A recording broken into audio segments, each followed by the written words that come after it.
Assalamualaikum warahmatullahi wabarakatuh.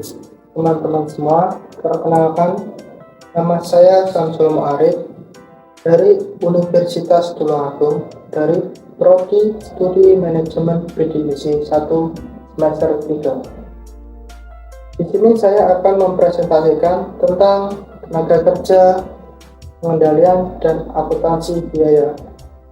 Lanjut ke dalam pembahasan. Yang pertama, produktivitas dan biaya tenaga kerja. Produktivitas tenaga kerja didefinisikan sebagai suatu ukuran kinerja produksi menggunakan pengeluaran atas usaha manusia sebagai tolak ukurnya. Hal ini merupakan jumlah barang dan jasa yang diproduksi oleh seorang pekerja. Dalam pengertian yang lebih luas, produktivitas dapat dijelaskan sebagai efisiensi dari konversi sumber daya menjadi komoditas dan jasa. Selanjutnya, merencanakan produktivitas. Suatu rencana untuk memperbaiki produktivitas sebaiknya memberikan tanggung jawab kepada manajer dalam penerapannya. Selain itu, rencana tersebut sebaiknya konsisten dengan rencana-rencana yang ada, seperti anggaran operasi dan rencana untuk investasi modal, riset, dan teknologi dan pengembangan karyawan. Mengukur produktivitas. Setelah rencana diformulasikan, produktivitas sebaiknya diukur, dianalisis, diinterpretasikan, dan dipahami. Tujuan dari pengukuran produktivitas adalah untuk memberikan indeks yang padat dan akurat untuk membandingkan hasil yang aktual dengan suatu target atau kinerja standar. Pengukuran yang paling sering digunakan adalah output saja, yaitu tenaga kerja. Dampak ekonomi dari produktivitas. Apabila produktivitas meningkat, laba bisnis dapat pendapatan real pekerja juga meningkat. Lebih lanjut lagi, meningkatkan produktivitas memungkinkan masyarakat untuk memperoleh output yang lebih banyak dan lebih baik dari sumber daya yang tersedia. Dalam perekonomian, dalam tahun terakhir, produktivitas secara umum juga meningkat, menyebabkan lebih banyak barang dan jasa tersedia, meningkatkan produktivitas sumber daya manusia. Pengelolaan yang lebih baik atas sumber daya manusia menawarkan prospek peningkatan produktivitas dan kualitas produk dengan cara memberdayakan pekerja untuk berpartisipasi secara lebih langsung dalam manajemen atas pekerjaan mereka. Yang diperlukan oleh pihak manajemen adalah perspektif yang kontinu dan bersifat jangka panjang, dan bukannya perspektif yang sporadis yang berjangka pendek. Rencana pemberian insentif total kompensasi dari seorang pekerja dapat didasarkan pada kontrak tenaga kerja hasil negosiasi, studi produktivitas, evaluasi kerja, pembagian laba, rencana pemberian insentif, dan upah tenaga kerja yang dijamin berbeda dengan pembayaran per jam, per minggu, atau per bulan. Rencana pemberian intensif memberikan penghargaan bagi pekerja secara profesional terhadap peningkatan output yang berkualitas tinggi. Tujuan rencana insentif. Tujuan utama pemberian insentif adalah untuk mendorong pekerja agar memproduksi lebih banyak sehingga mereka memperoleh lebih banyak upah. Tetapi pada saat yang bersamaan, tambahan output tersebut mengurangi biaya per unit. Pada suatu perusahaan, memproduksi lebih banyak dalam suatu periode waktu tertentu sebaiknya menghasilkan upah yang lebih besar. Semakin banyak jumlah unit yang diproduksi, seharusnya semakin kecil per unit untuk gabungan antara biaya overhead pabrik dan biaya tenaga kerja. Tipe rencana pemberian insentif. Yang pertama, rencana unit kerja langsung adalah salah satu rencana pemberian insentif yang paling sederhana, yaitu membayar upah di atas tarif dasar, unit produk di atas standar. Yang kedua, rencana bonus 100% adalah merupakan suatu variasi dari rencana unit kerja langsung. Yang ketiga, rencana bonus kelompok adalah industri menggunakan sejumlah besar variasi dari rencana pemberian insentif, di mana beberapa di antara bergantung pada kinerja produktivitas yang lebih superior dari suatu departemen atau suatu pabrik secara keseluruhan dan dapat memasukkan tenaga kerja mendukung atau tenaga kerja tidak langsung selain tenaga kerja langsung. Rencana insentif organisasi atau pembagian keuntungan organisasi. Rencana insentif organisasi atau sebagai uang juga dikenal dengan rencana pembagian keuntungan organisasi.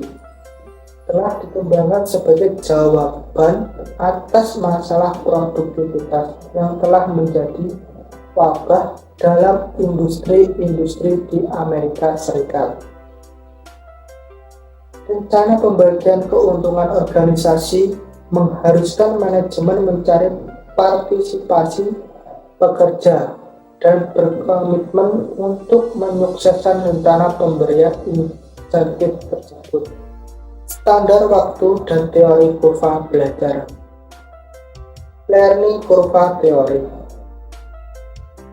Teori kurva belajar menyatakan bahwa setiap kali kuantitas output kumulatif menjadi 2 kali lipat, maka rata-rata waktu kumulatif per unit berkurang sebesar persentase tertentu. Berdasarkan kurva belajar yang telah diobservasi, standar waktu yang digunakan untuk menentukan besarnya insentif seorang pekerja dapat berubah terhadap standar waktu variabel dan bukan standar waktu tetap. Sistem pengaturan akuntansi untuk biaya tenaga kerja. Pengaturan akuntansi untuk biaya tenaga kerja adalah sistem yang digunakan perusahaan untuk mencatat, mengklasifikasikan, mengalokasikan, dan melaporkan semua biaya terkait dengan penggunaan tenaga kerja dalam proses produksi maupun kegiatan administratif. Sistem ini penting untuk mengendalikan biaya, menentukan harga pokok produk, serta menilai efisiensi tenaga kerja. Komponen utama biaya tenaga kerja terdiri dari gaji pokok, tunjangan, upah lembur, dan biaya terkait lainnya. Proses pengaturannya. Yang pertama, pencatatan waktu.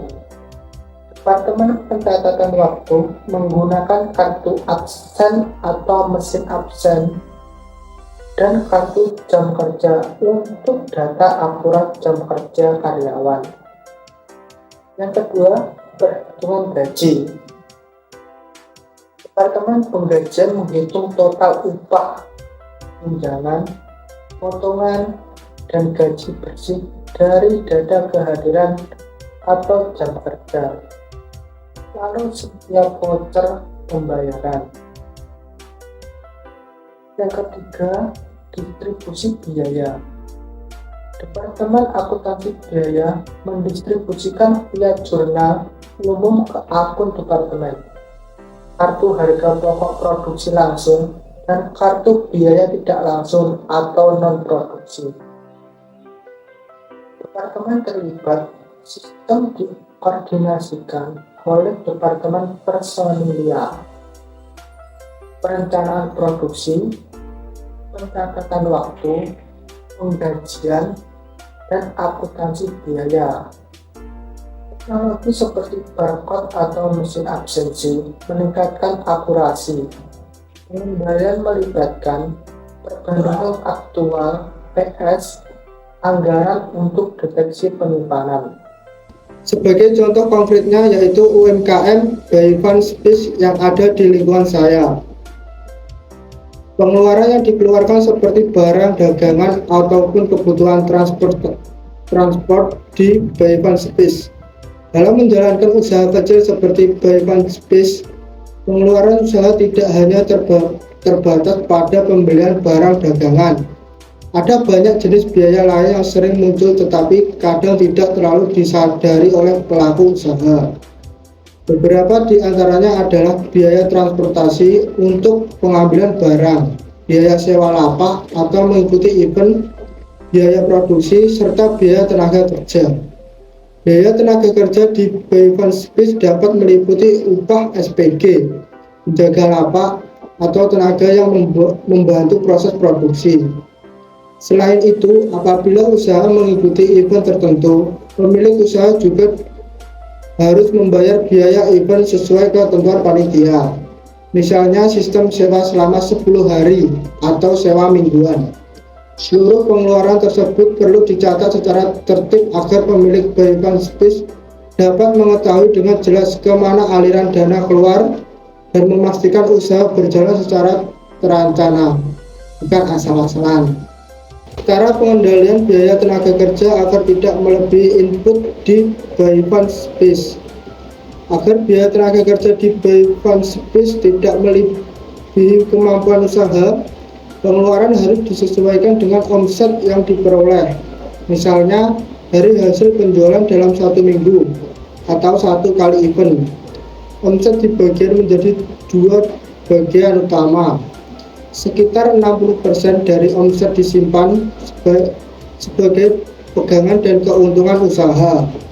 Bayfan Space sedangkan 40% dialokasikan untuk biaya operasional. Namun porsi 40% tersebut tidak langsung dihabiskan seluruhnya. Di dalamnya sudah termasuk biaya SPG, biaya produksi ulang barang, serta kebutuhan operasional lainnya.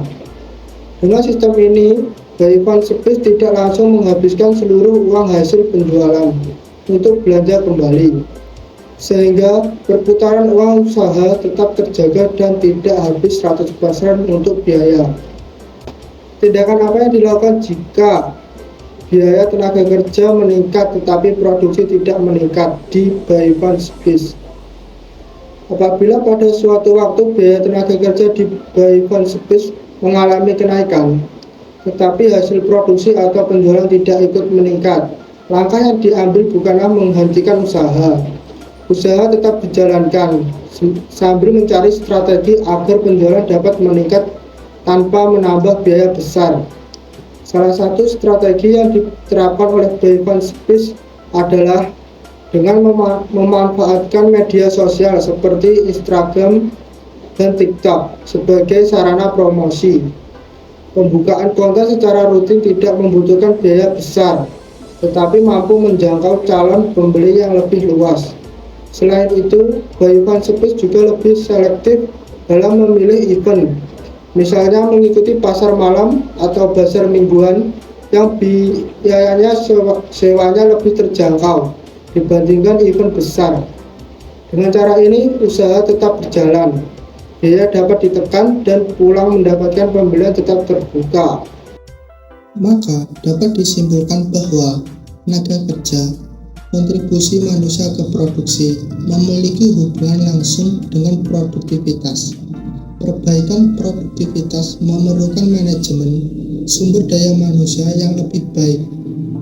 Rencana pemberian insentif mewakili penghargaan berwujud atas kinerja yang diinginkan dari rencana mungkin dibuat untuk individu, kelompok, atau keseluruhan organisasi melalui pembagian keuntungan. Perencanaan atas kinerja karyawan diperlukan lewat pemahaman akan teori kurva belajar, akuntansi biaya, dan pengendalian tenaga kerja. Memerlukan koordinasi antara Departemen Personalia, Departemen Perencanaan, Departemen Pencatatan Waktu, Departemen Penggajian, dan Departemen Biaya. Sekian presentasi yang saya paparkan tadi. Terima kasih untuk teman-teman semua yang sudah menyimak. Apabila ada kesalahan dalam penyampaian, saya mohon maaf yang sebesar-besarnya. Terima kasih. Wassalamualaikum warahmatullahi wabarakatuh. Goodbye.